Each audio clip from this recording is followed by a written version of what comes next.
Magandang umaga po sa ating lahat.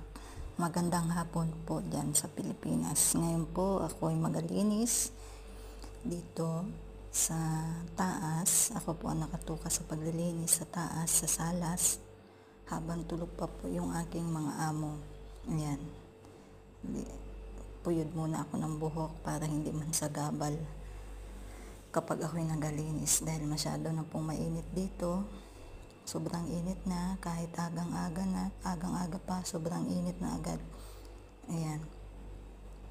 Tali ko po muna yung aking buhok para hindi sa aking mata. Para hindi sila maglaylayan sa aking mata. Ito naman po'y malinis dahil araw-araw ko pong inalinisan. Ayan.